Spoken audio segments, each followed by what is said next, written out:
So hello there, this is Lisa over at Soulful Spinning. Welcome to my channel about creating and using handspun yarn and knitting, spinning, weaving, all the creative things over here. I'm coming to you from a beautiful, warm, sunny day in the Midwest of Chicago, as you can probably tell by my accent. And I'm so happy that you're spending some time with me today. I've got a lot to share with you. Besides this whip, I've got a couple other works in progress I want to share. I have a couple of finished objects. One which was a spectacular fail. You'll get a kick out of that. I have some future knitting, dream knitting with some yarn already picked out. I have some acquisitions. I have a little bit of spinning. And then at the end, I thought I would talk a little bit about some books that I've been reading, some that are craft related and some that are not. And then if you stay tuned till the end, a little bit of a life update, channel update, moving forward, what I'd like to do with this community and this channel. So if any of that sounds interesting to you, hang in there, and I hope you enjoy the podcast. So this is my Mabel cardigan that I cast on, I think I cast it on about the 24th or 25th of April. And it's a pattern by Isabel Kramer. It's an ingenious construction. It has the appearance of a set-in sleeve, but it's all knit in one piece. It's a method that I think a woman named Susie Myers came up with. And every designer who uses this technique always gives her credit. So yeah, so here's my progress on this beautiful cardigan. It has looks like a cable panel, but it's actually something called a daisy stitch. It's quite easy to do. And yeah, it's been a lot of fun. The instructions are written perfectly. Like, she doesn't leave anything. There's no questions. Even when there's instructions like, increase 9 times every 10 rows. She spells out how to do that. So she really just kind of holds your hand through the whole pattern. So that is my first whip. I am knitting this out of a beautiful yarn from France. It's by Dererum Natura, and it's called Ulysse. And this colorway is called L'Heure Bleue. I picked up 7 balls of this from La Mercerie in Bainbridge Island, Washington. And it's not the first time I'm going to knit with this beautiful yarn. It's a woolen spun yarn. I think it's Portuguese merino. Yeah, it's all in French, but it's carded. It's woolen spun, and it is I would say sport weight. Consider sport weight. This is the finest gauge I've ever worked with for a garment, and I'm really enjoying it. I'm using a 3.25 millimeter needle. And the small needles are quite easy on the hands to knit. And now it's just knit till I get to about 13 inches from the armhole to the ribbing. That'll do the ribbing. And then, of course, sleeve island. So I might pick up the sleeves sooner rather than later, pick up one of them and start knitting one of the sleeves just to kind of have a variety. But yeah, I've been working on this pretty diligently for the last 3 weeks now. So yeah, highly recommend Isabel Kramer's patterns. I would totally knit more of her patterns. I have a couple of hers already in my library, but highly recommend her as a designer. She really knows what she's doing.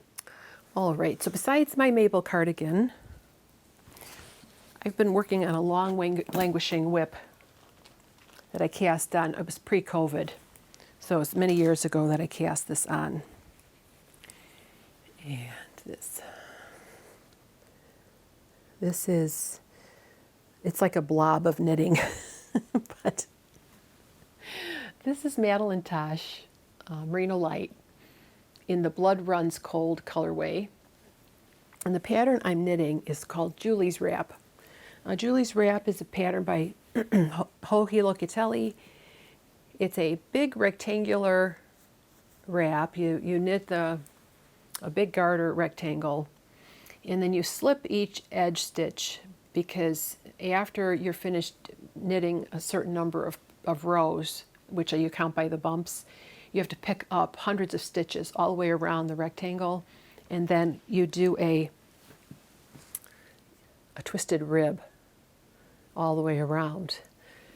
And then you, after so many inches of twisted rib, you do sort of some arches, and then you do finally a bobble bind off. So it's pretty labor intensive. The middle part of the shawl was pretty easy. I chose to, when I slip my stitches, I slip knitwise with the yarn in back, and then I just knit the end. And that created these nice little purl bumps on the edge, and I just picked up my stitches. I picked up one stitch for every purl bump. So rather than slipping with yarn, slipping purlwise with yarn in front. So instead of getting that nice, chained edge that people like, I got these nice garter bumps that were super easy to pick up. So this is kind of my knit group knitting. It's just knit one, purl one through the back loop forever and a day, and but I am enjoying it. The color right now on the monitor looks quite orange red. I'll insert some pictures in here where perhaps I can get the color to be a little bit truer. So yeah, Hagrid writes a really beautiful pattern too. All right, that's not all. I've been inspired by Isabel from the My Knitting Adventures. Isabel Duchatel. She's got a channel here on YouTube, and she's a very inspirational knitter. And Isabel was showing her dotted rays by Stephen West that she had made out of a real rustic yarn. I think she used just all one color. So I went in my stash. I've got everything in here in a clothes basket. I want to show you. So I went in my stash. I picked up this yarn years ago. This is a Cormo yarn from, let's see where it's from. Fox Hill Farm. I always stick the tag in the cake when I wind. I always like to know what this is. So this is 260 yards, approximately 3 ounces. I think I have 3 of these. And then I'm striping it with this.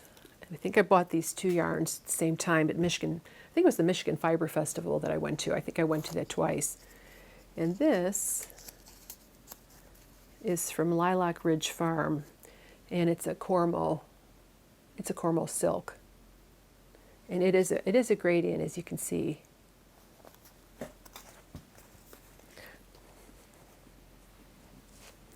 So here is my progress so far. This kind of took a back seat when I started my cardigan. So I really want to get better at knitting garments that are wearable, that fit me.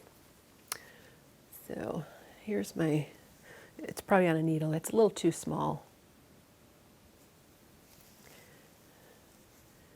So it's a really fun pattern. And the yarn is just luscious. Cormo was originally a crossbreed between Corriedale and Merino. So it's really super. They really bred Cormos for fineness. It's a very bouncy and elastic yarn. This, I believe, is worsted spun. So when they spin worsted in the mill, they spin with all the fibers aligned in one direction, and then it creates a very dense, smooth yarn. And it's quite lovely. So yeah, I have these green stripes, and then you're probably wondering what's up with the orange. When I was at my knit group a few weeks ago, Jamie, the owner, had a big display of hand-spun, naturally dyed yarns, and I picked up this beautiful ball of yarn. This is dyed with marigolds. So pretty. and this is Handspun Hope. It's a charitable organization that's working with women and shepherds in Africa, I think Rwanda. They've taught them how to spin, how to shepherd, and they're creating these beautiful hand-dyed yarns. So I picked one of these up thinking it'd make a nice contrast in the shawl. It's pretty.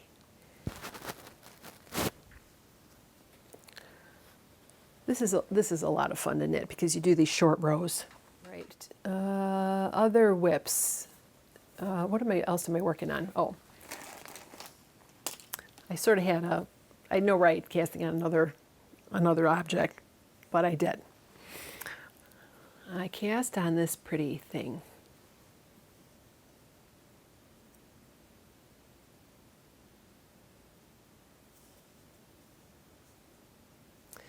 This is the Yohira shawl by Eri Shimizu, and I think Yohira is Japanese for hydrangea.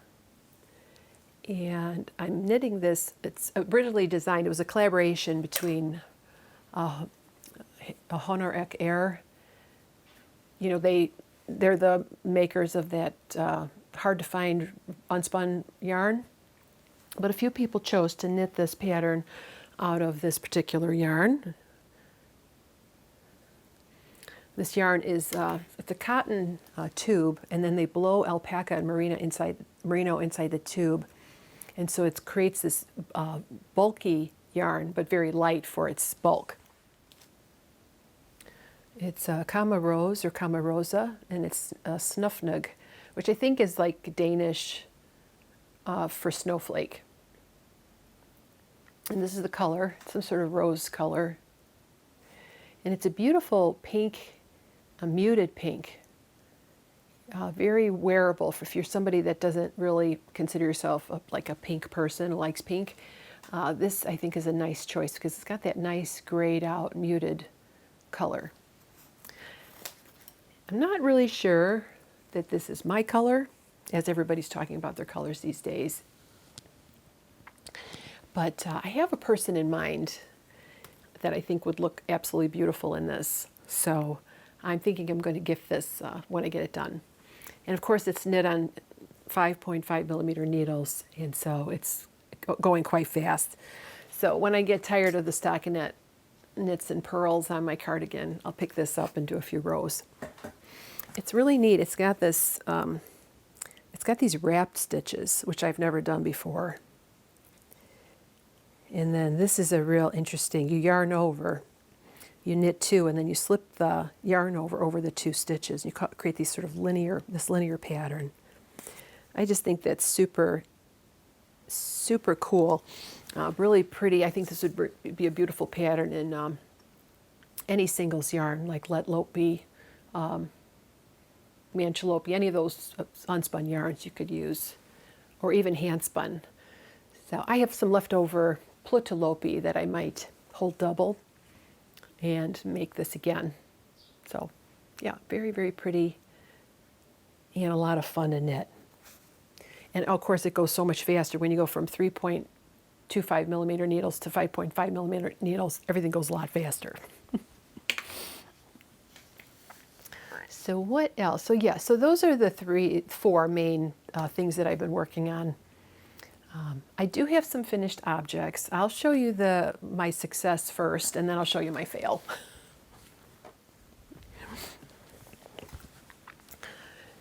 So I made a pair of socks, and they're navy blue.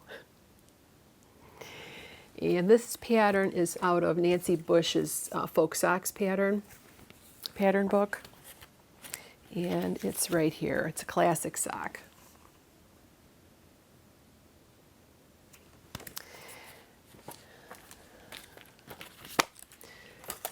I've been knitting all my socks on 2.25 millimeter needles, but I went up to, I've been good. I started a knitting journal. I don't know how successful I'm going to be at putting all the details in, but I did put this in there. Here, I even put a picture in there of me wearing the socks. I wanted the picture to be real tiny so I could, like a little scrapbook, and then my printer printed it up with a full page. So I cast on 56 stitches, and I used a 2.75 millimeter needle, which is quite a bit larger, because I felt like the yarn, and the yarn is a Collage by Sockalicious. It was a little bit thicker than to my hand, so I decided to reduce the number of stitches cast on. I usually cast on 64, and I cast it on 56 stitches. So I did my own wedge toe, so I did the toe decreases until I had half the stitches, and then I did the decrease every round until I had 8 stitches on each needle, and then I did a Kitchener or a graft. The finished gauge was 7 stitches per inch, or 28 stitches and 4 inches. So the finished foot length is 9 1/4 inches, and that fits my 10 1/4 foot very well. So what I have learned about sock knitting is that you want to have the length and the circumference about 10% smaller than your actual measurement, because due to the knitted fabric, it's going to stretch. And so I think that's sometimes a problem with socks being too big or too loose in your shoe. So yeah, I knit the foot until I was, I think, like 1.5, 1 inch, I think. Well, what I do for my socks is I use a tip that I picked up from Judith Mackenzie McClure, and she says that you try the sock on, and when the sock is at the middle of your big toe, the middle of your little toe, you start the decreases for the toe. And for me, that's about 7 3/4 inches. So yeah, just did a regular slip stitch heel, and I've continued the ribbing on the foot. So yeah, I mean, I have pretty big feet, so I'm surprised most people do cast on 64 stitches for a woman's sock. Maybe if I go 64 stitches, I'll go down a size, maybe even to like a 2.0 millimeter, because I like my socks to have a denser gauge. The other thing I finished was, if you watched my last episode a while ago, I was making a Sophie scarf out of some beautiful cashmere yarn. I'm sorry. I finished my sister's scarf. Obviously, I hope she doesn't wear it with a red shirt like this, but it's the cashmere. I had no trouble with the red dye. I washed it in Synthropol, and then I put, I rinsed it a couple times till it ran clear, and then I gave it a little bit of, I think I gave it a vinegar rinse, but it did stop running red. So the residual dye definitely faded. So of course now we're having such beautiful weather now, but I think that she's going to really like this. You can double tie it. I would probably wear it more like a cowl and tie it on the sides like that. It's really, I think it's really cute. I hope she likes it.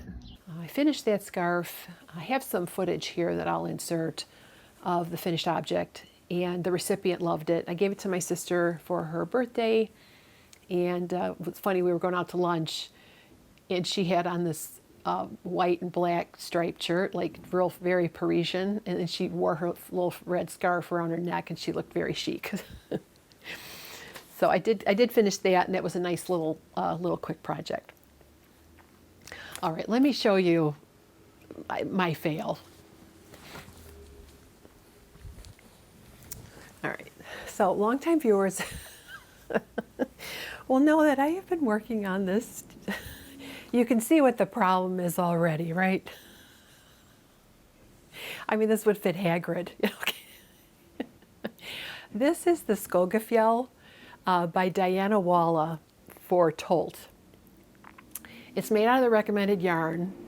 It's made out of Let Lopi in some different heather shades. I think this is like rust heather, and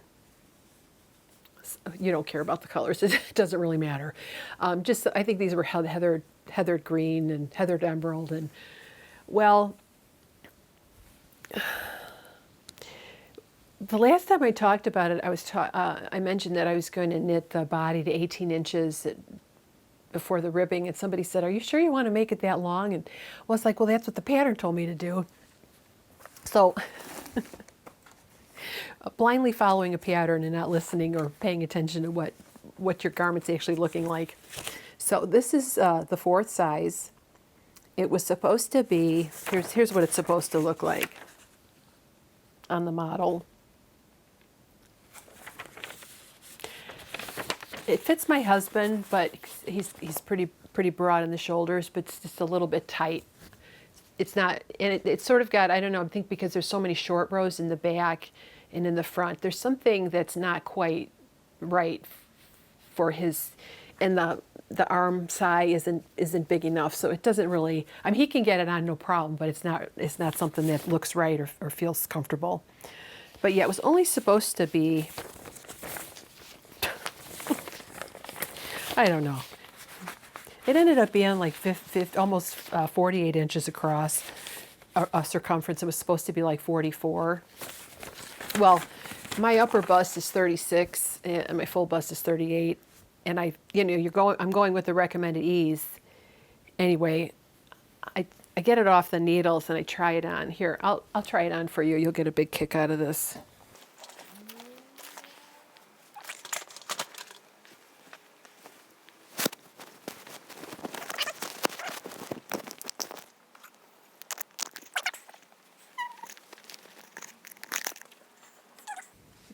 I have shorts on today, and this goes down to the bottom of my shorts.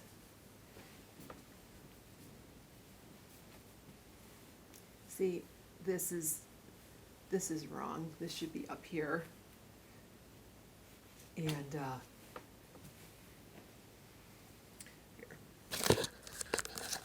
here I've got my spindle microphone here. So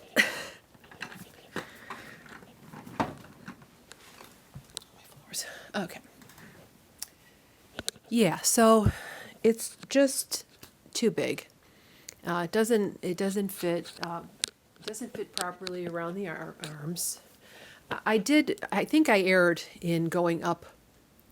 I went up a needle size for the colorwork yoke as per suggested in the pattern. But with my other Lopa Pesa sweater that I made that was bottom up, it was a traditional design. It didn't have any short rows or anything. I had no problem. I just used the same needle for the whole sweater, even the color work. So that was one of the problems here, why the yoke is just massive, why the yoke is just completely massive. I mean, I guess if it was like, we lost heat, I really needed something to keep me warm, I could put this on. I didn't even bother to cut the strings yet, because I'm like, what am I going to do with this? I don't know. Yeah, so I'm using my spindle as a microphone. So part of me feels like I should just take it apart and do something with the yarn. But I'm just kind of sitting on it. And then, of course, it's warm now, and I won't have to worry about wearing sweaters for a while. But I know a lot of sweaters designers have these yokes that, where people have all this material under their arms, but I just don't. I mean, it's just too big. I mean, I thought I had gauge with the recommended needle, but I've decided that I think that I'm bigger than I am, and so moving forward with a sweater knitting, is I'm going to use my upper bust measurement, the 36 measurement, to determine what size I want to make.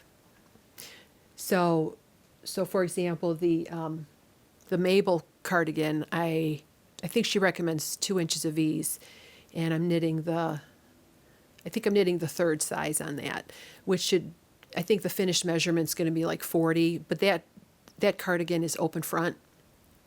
It doesn't have buttons, so it's supposed to sort of sit open.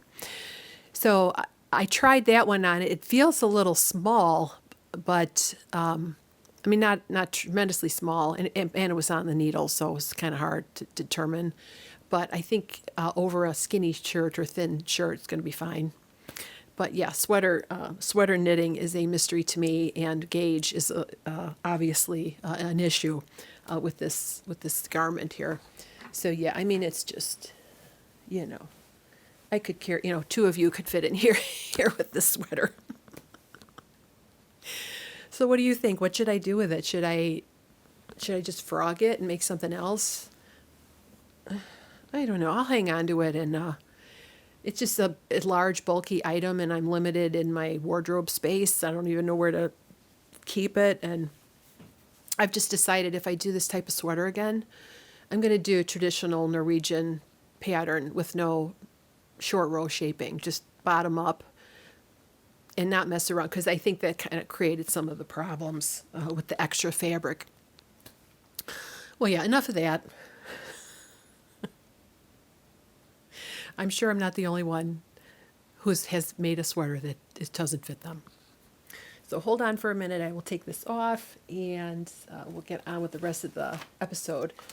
All right, future knitting. So I've been watching a lot of podcasts where they talk about sweater knitting, summer knitting, and I think I was watching Beth McDonald Stone, and she pulled out a bunch of her summer knits, things that she has knit that she found to be a very good for summer. So I want to create a Ravelry bundle with some different summer patterns, but in an effort to make a few things for the warmer months, I placed an order with Webs, which is big yarn shop here in the States. I bought this book here, Mode. This is by Rowan. Let me make sure I'm okay. And I have this pattern earmarked that I want to make. It's called Angel. And it's made with their Summer Light DK. Here's a bigger picture. Doesn't she look gorgeous? Now this would be, these patterns are very sort of traditional in that a lot of them are in pieces, and they have to be sewn, which I have not done before, but I want to try it. And I think this would be a nice introduction to doing that type of construction. Knitting the front and the back. Now, and it does have those instructions, do this, shape the one side in a particular way, do the same thing to the other side, reverse shapings, which I've never done before. So that's going to be a new skill that I want to learn. And I want to knit this out of the recommended yarn, which is this yarn here. Nothing too exciting, just a white yarn. It's Egyptian cotton. It's not mercerized, so it doesn't have that shiny feel. And I'm going to make myself a little white shell, and it has a shell pattern, so I think it's super cute. There's a couple of other patterns in here that are really nice and classic. I just kind of felt the need to sort of go old school. Here's some of the other patterns that are in the book.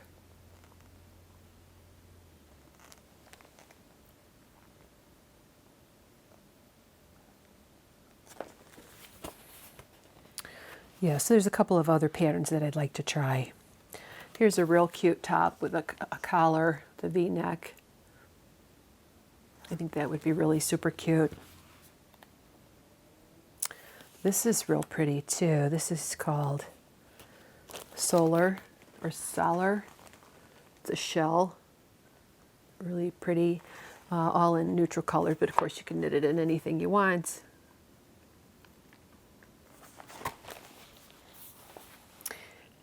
Yeah, and this one also has all these patterns have ratings, so it gives you an idea of what the difficulty level is. So yeah, first foray into a seamed garment, and I think a little shell that's sewn up the sides and then the ribbing picked up would be really a good entryway to do that. All right, so what else I got?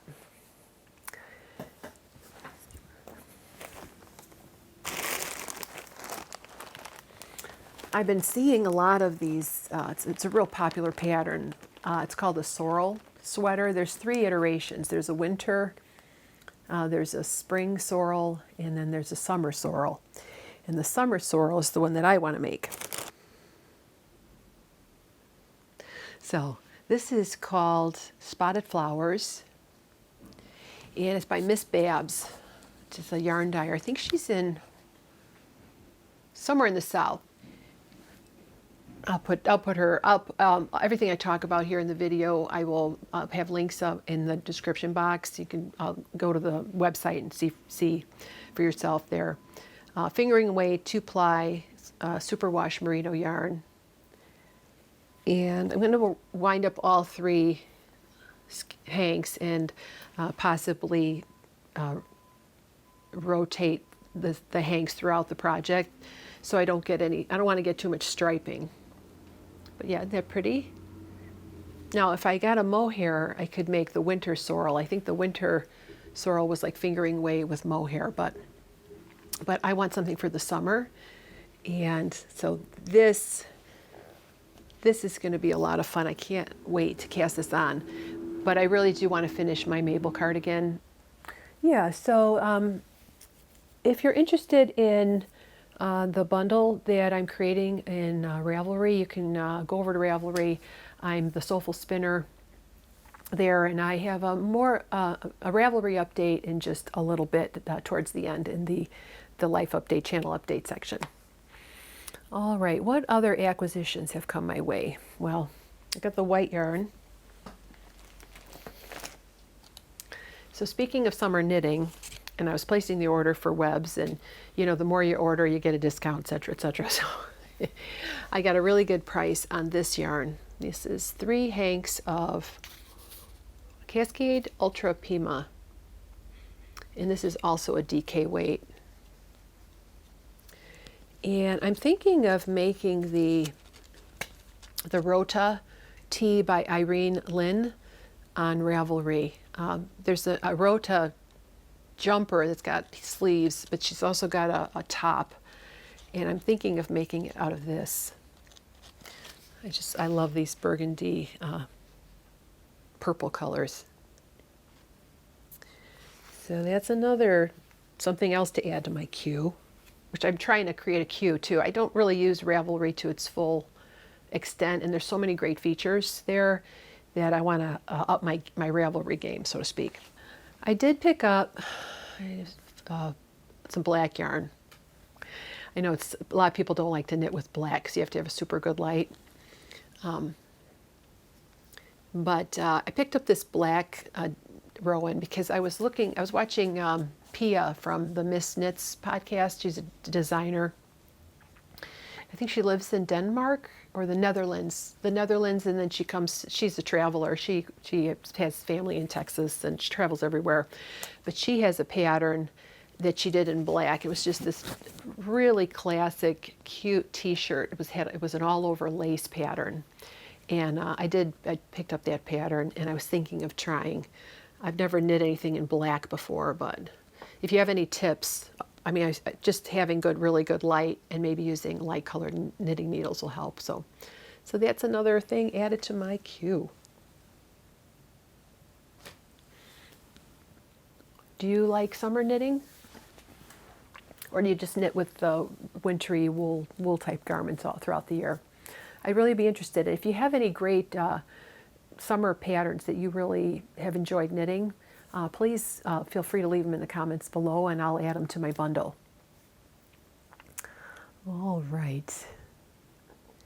What else? Let's talk a little bit about spinning, because I do have one spinning acquisition. I'll get it right here. So I have a dear friend, Instagram internet friend, Carrie from My Wool Mitten. She's My Wool Mitten Farm here on YouTube, and she's got the most wonderful farm vlogs where the last one, she showed all of her lambs, and she got a new addition to the farm family. So you should go check her out. I also put her Instagram information in the description. But Carrie is raising a fine Shetland sheep now. She used to be a Corriedale breeder, but she's moved to the smaller, finer Shetland sheep. And so she was kind enough to send me some samples of some processed wool from her flock. And I thought I would show that to you here. If you're interested in connecting with Carrie, you know, in terms of maybe procuring some fine Shetland wool, you could, I'm sure you could message her or pay attention to her social media. She had some for sale. I think she just sort of, you know, she sold it through private contact. So if you're interested in some really fine Shetland wool and you want to support a beautiful and lovely lady, I highly recommend Carrie's farm. Of course, she sent me a beautiful handwritten letter because, you know, women of a certain age, you know, still write handwritten letters. And so these are the beautiful samples that she sent. So this is a speckled ewe, and the fleece was shorn. And it's this super fine Shetland, it's like merino soft. It's very, very soft, very low micron. So micron is a measurement of thickness of the fibers, and the higher the micron, the coarser the fiber typically feels against the skin. So these fine Shetlands are usually in the low 20s, and that's pretty fine. And then she sent me this black with a little sample, a little spun sample. She doesn't sell anything that she hasn't actually processed and sampled herself because she's this hand spinner, and she, you know, she wants people to be happy.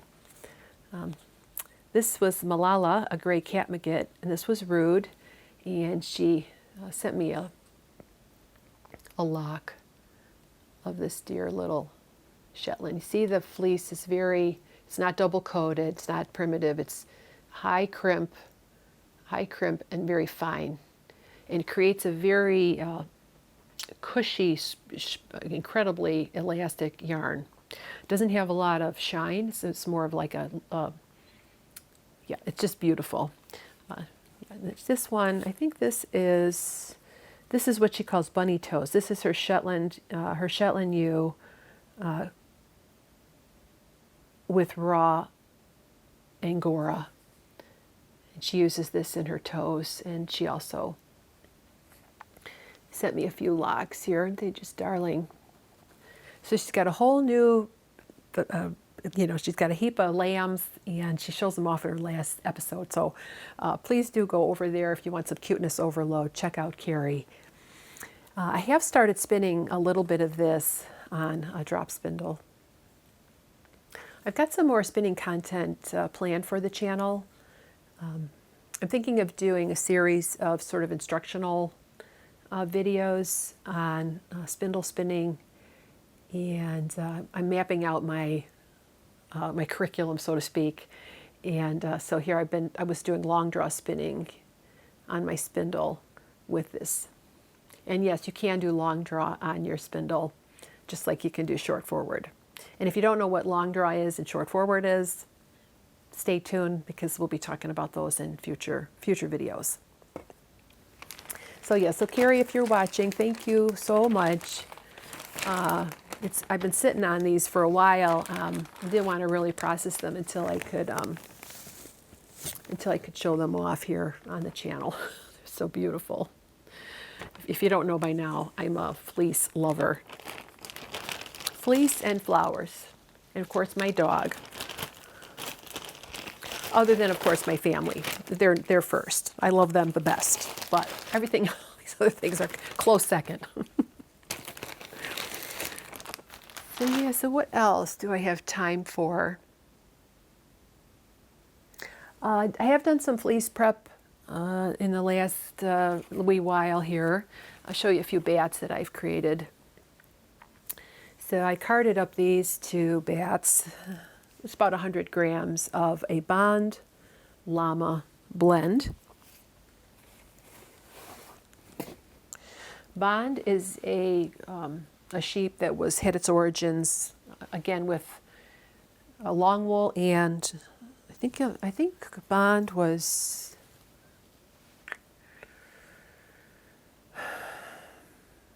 I'm a little rusty. Bond.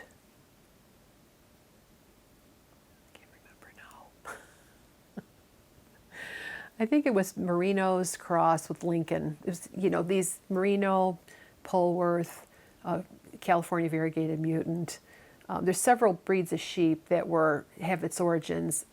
Targhee is another one where they took fine wool and they crossbred it with like a long wool, like a Leicester long wool, or Romney, which is a long wool, and then they bred over generations, and then the fiber became a certain fineness and diameter. So it sort of has both characteristics of their origin breeds. But yeah, this is the Bond.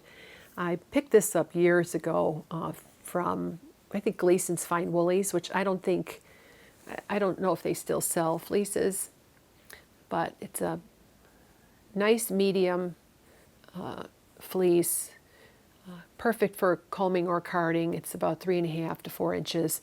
And I blended this with llama, which I picked up. This is not dehaired, it's fawn llama from Shepherd's Textiles. And I think I did an 80-20 blend. So I have 2 bats of that mix. They're beautiful, they're so soft. And I got fancy and I put a little ribbon on it. And then I took some Corriedale. I took some brown Corriedale, which looks like this. I think this was a Corriedale. It might have been a Corrie Cross. It's quite long. It's almost too long to card, but I had no problems. It's good 4 inches, 4.5 inches. But this is some brown Corriedale that I had in my stash, and then I blended that with this brown. Well, this was all supposed to be my hand-spun socks. Carrie every year, Carrie does a hand-spun sock knit along, and I got as far as making my bats, so kind of not too successful at any along. They're always challenging for me, but. Yeah, but I'm going to spin this up and make a pair of socks. I think I'm going to make these country socks. But it's going to be inverted. The body of it's going to be white, and then the toes and the cuffs and the heels are going to be the brown. So maybe I'll have them for next year's hand-spun hand knit sock along for next year.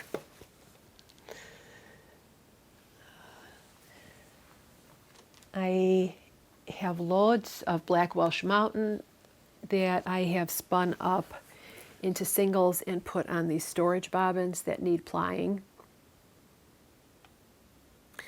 This yarn is going to be another Isabel Kramer pattern. I think it's called the Calais cardigan, and it's a DK weight yarn. Here's my sample. Can hardly see anything because it's so black. It's a dark brown, but natural black. So I have some serious plying to do. I have my e-spinner here. A little bit about books. A couple of books I thought I would recommend. One of them's not knitting related, but it's really kind of hilarious. If you like light-hearted murder mysteries, if you're a Louise Penny fan, I highly recommend this author, Richard Osman. He wrote the Thursday Murder Club series. I've read the second book, and now I'm reading the first book. My library had to get it, and I have to quick finish reading this because somebody else wants the book. But it's real cute. It's about these 4 septuagenarians and octogenarians living in Kent. It's some kind of upscale retirement community, and they solve murders. And one of the main characters, Elizabeth, I think was like MI5, and she's real tough. And this is a really interesting cast of characters, and it's sort of a laugh out loud kind of story that I'm really enjoying. If you have a short attention span, you'll like it because the chapters are like 2-3 pages. I guess I was told this man writes for TV, and I could definitely see this being dramatized into a movie or a serial. I'd love Acorn, soon coming to BritBox or Acorn, the Thursday Murder Club stories. So have you read this book? And do you have any suggestions on what actresses or actors should play the characters? Because as I read it, I keep thinking, oh, maybe Helen Mirren could be Elizabeth, or, I think about these actors and what parts they could play in the show. So that's what I've been reading fiction-wise. A nonfiction, I've hung on to this book so I could get in front of the camera. And this is a book, it's just on this sideboard of my local library. It's called How to Be a Renaissance Woman. And it's by a historian. It's the untold history of beauty and female creativity. And she uses source materials from the time period in Renaissance Italy. She has unearthed some of these. One book is like a beauty book and a guide, and that gives you recipes for for cosmetics, etc. But it's a history of this fascinating period as told by the women behind the paintings, providing a window into their often overlooked and silenced lives. And the origins of feminism really almost started here, because there's some authors she talks about that wrote, in 1590, wrote a book called The Worth of Women. Really interesting, historical, very accessible, very easy to read, telling the stories of courtesans, artists, actresses, and writers rebelling against the strictures of their time when burgeoning colonialism gave rise to an increasingly sinister evaluation of bodies and skin color. How to Be a Renaissance Woman will take readers from bustling Italian market squares, places where the poorest women and immigrant communities influenced cosmetic products and practices, to the highest echelons of Renaissance society, where beauty could be a powerful weapon in securing strategic marriages and family alliances. At the end, she's got recipes. She's got extensive notes, but she has like oils and balms, anti-wrinkle creams, cosmetics, things that women were using at the time to, enhance their natural beauty. And of course, inside here, which really there's actual color prints of some of the paintings that she talks about. And when she references these paintings, and she describes the paintings perfectly. Her narrative description of the paintings are fantastic. So if you're sort of interested in history and the history of cosmetics and the beauty industry, I highly recommend picking this book from your library. The reason I hung on to it until I could get in front of the podcast is because there was this plate here. Now, if you look real closely, what are they doing? They're carding, they're spinning, they're weaving, they're sewing. And this was a front piece for a book called The Customs of Women. And in this chapter, she talks about how the female, the female sex was regarded as inferior for many reasons. They just women. Well, many people in this period linked women's supposed faults to their perceived imperfect physique. After all, the Bible recounted that the first woman was born from Adam's rib as a secondary type of human, a companion to man. Eve demonstrated her sex fallibility by giving in to the temptation offered to her by the serpent in the Garden of Eden. It was therefore women's fault that God banished humankind from Eden and condemned them to a life of labor. God punished women for this first transgression by inflicting on them the pains of menstruation and birth. The imperfections of female bodies were a result of Eve's sin. And then there's a quote from a text at the time that said, "In women there is no truth, no faith, no loyalty, no beauty, no love, no charity, no sincerity, but only silly pretenses and uncovered deceptions. Lies dominate their paltry honesty. Falsehoods are abundant. Women are the cause of all harm, the beginning of all misery, and the origin of all labor." According to this logic, the best way to deal with girls and their leaky, disorganized, unpredictable bodies was to keep them inside the house and to keep them busy. This would ensure their chastity until marriage, and then you might hope that they would go on to have many healthy male children.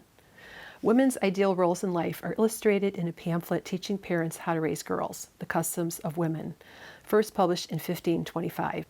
The front piece shows a domestic interior full of women engaged in spinning and sewing, feminine work that was thought to be useful to inculcate patience and prevent idleness. The pamphlet recommends these occupations, warning women against looking out of the window, too much talking, or going out without a chaperone. And she does give homage. She does have a paragraph about women's contributions to textiles. Indeed, women were fundamental to textile production and much encouraged to take up this appropriate occupation, carding wool and spinning it into yarn, using a drop spindle or sometimes a spinning wheel. They were also kept busy in domestic service, either as servants or through more informal relationships, childcare, laundering, wet nursing, cooking, and various odd jobs.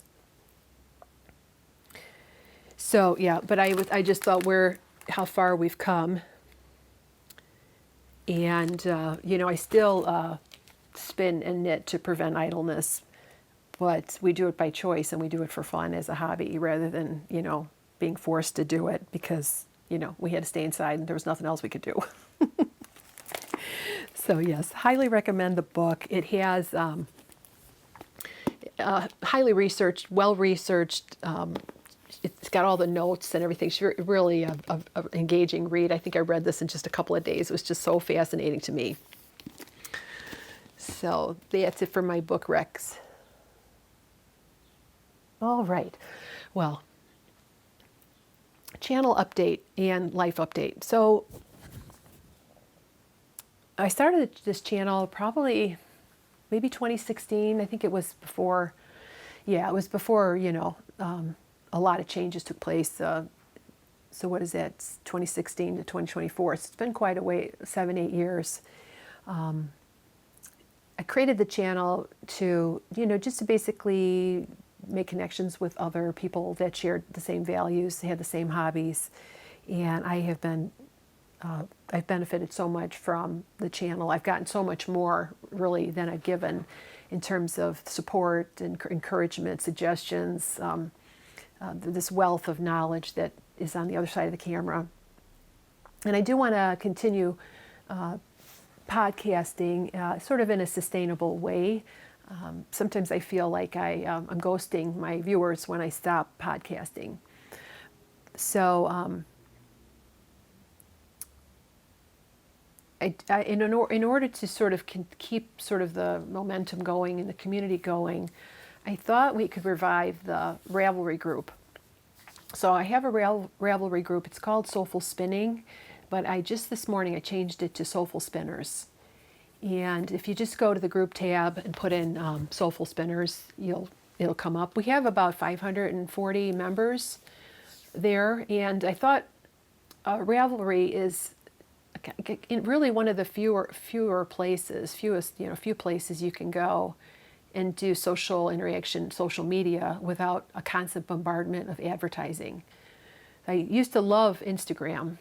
I would follow hashtags and I'd find all kinds of makers and new people that were doing really interesting and creative things. And now Instagram is just ads and ads and ads. So, anti-aging stuff and things I'm not, things that aren't related to any of the craft. I've heard the complaints of big names too, people that have had a huge presence on Instagram and use it for their business model. And I think because Meta took over it, it's just not, I just don't find it to be always a pleasant place to be. You could follow me over there on the Soulful Spinner. I do post occasionally there, and I do still go on Instagram a couple times a day or several times a day really. But I was thinking, how could I create a platform where maybe we could have just a little more interaction?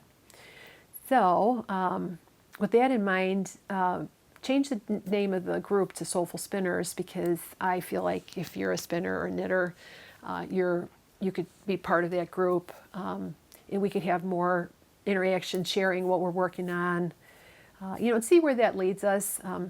It's free. That's the other thing that's been really bothering me, that everything seems to be behind a paywall now.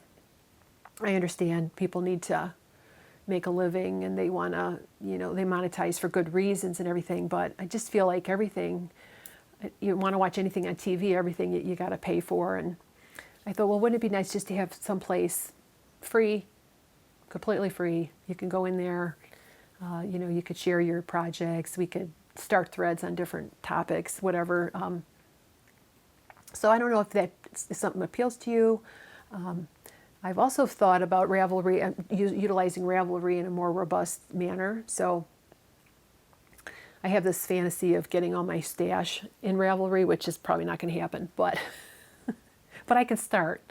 You know, I could start with just the latest things that I have, that I'm working on, and I just thought it would be a nice place for maybe we could have a more interaction than just the channel.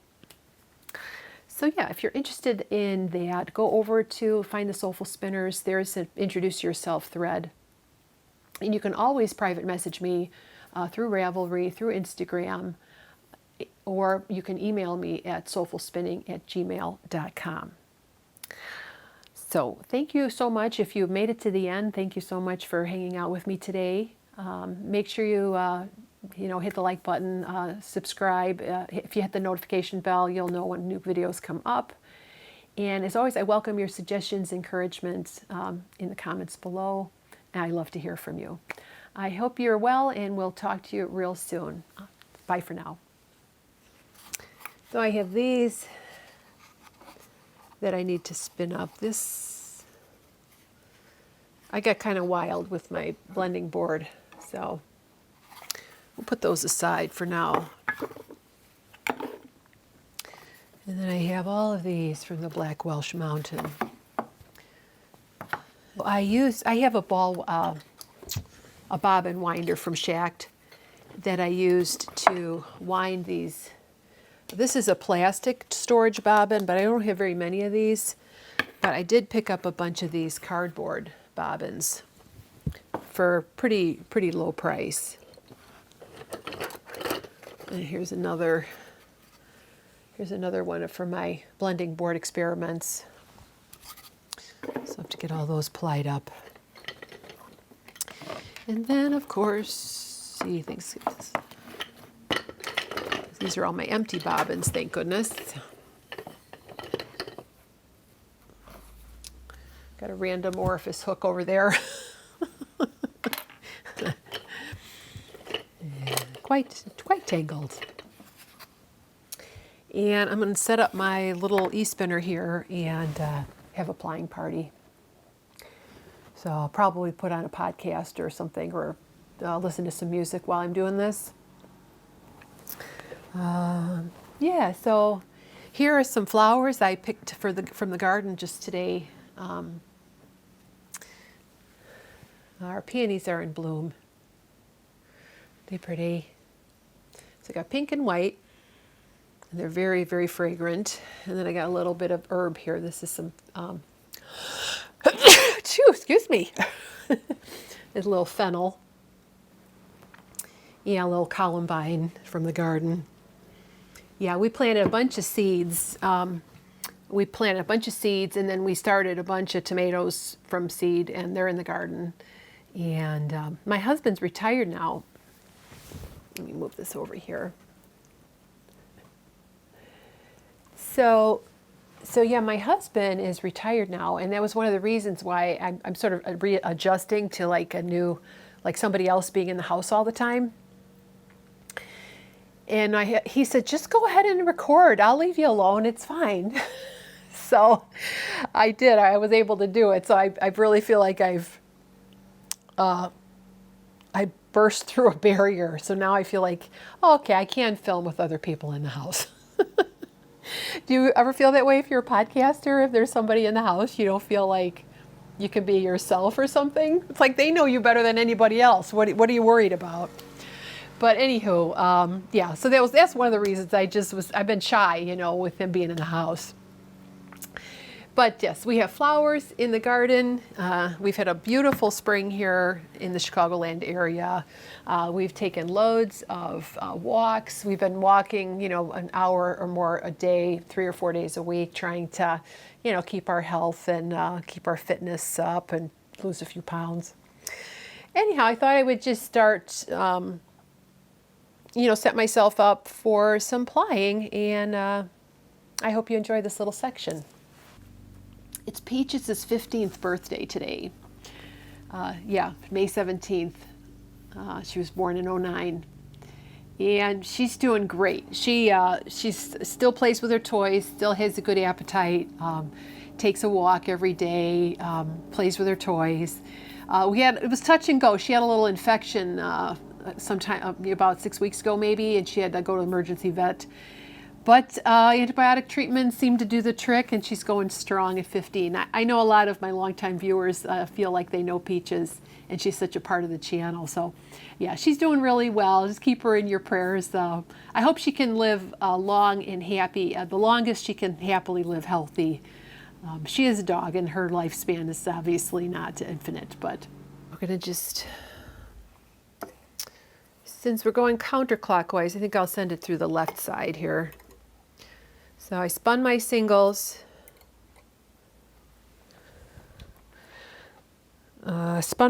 Z, which is clockwise. So I'm going to apply Z, or anti-clockwise. And this one's got a little foot pedal that sometimes I just keep on the desk here and use my hand. And then here's the controls. I just think the wheel is really cute.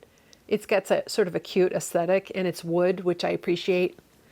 So you can spin Z, ply S, and then it's got a dial, and then the on-off button. So I'm going to grab my two singles here that I've put on the floor. And I've got a little loop here. And I'm going to start this bad boy here. Let's see if it's working.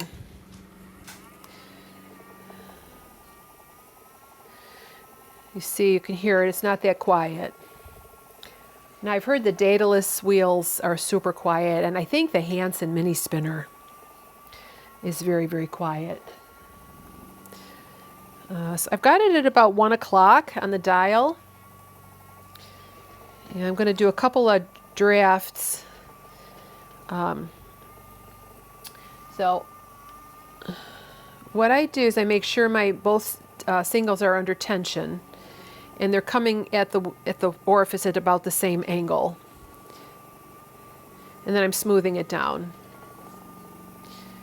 All right, I am going to stop it now.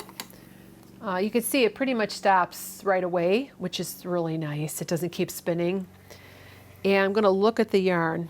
I'm notorious for underplying. I tend to spin loose and ply loose. So I'm looking at my yarn. Now it's got a lot of, but that's par for the course because my singles have been resting. So they don't have, their energy is not activated. But this is definitely too much twist. And I know that because I already did a sample. I did a sample skein, and I did, of course I finished, but I kind of get the idea of the twist angle that I want. I'm not, I want probably like a 40-degree twist angle, and here I'm getting much tighter. So a couple of things. Either I have to move my hands faster, or move my hands further away from the orifice to control the amount of twist. Since I want to kind of stay in the same position, I'm just going to move my dial to 12 o'clock and see what that gives me. This is just a little bit tight.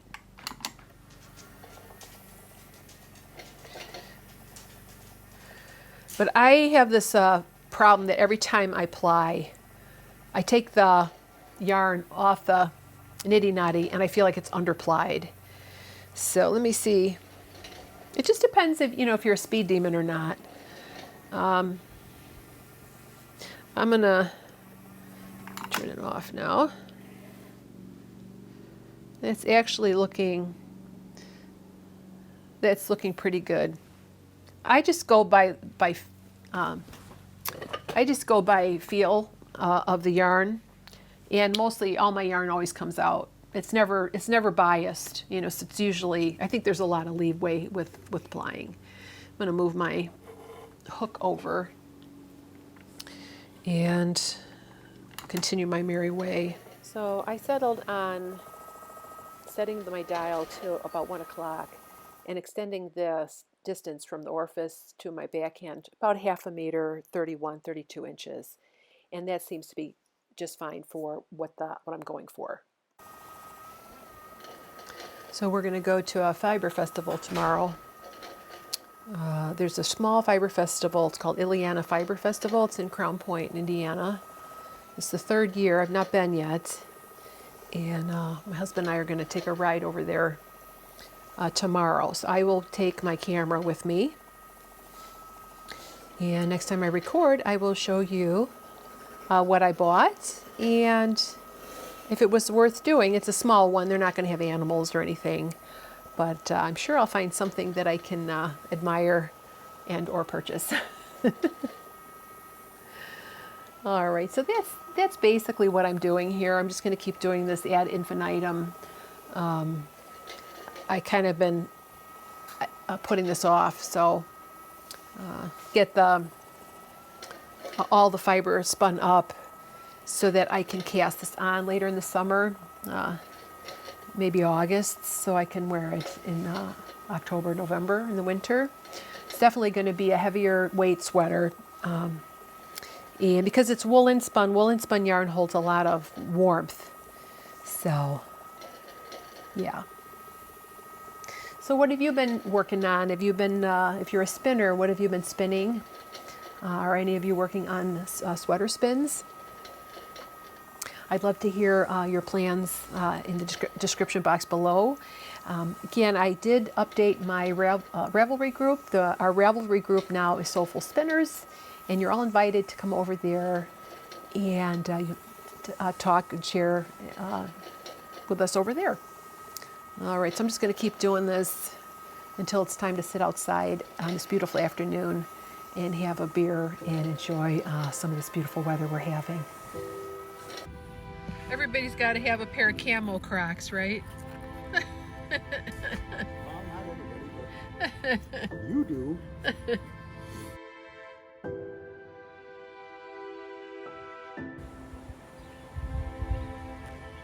Oh, this smells so good.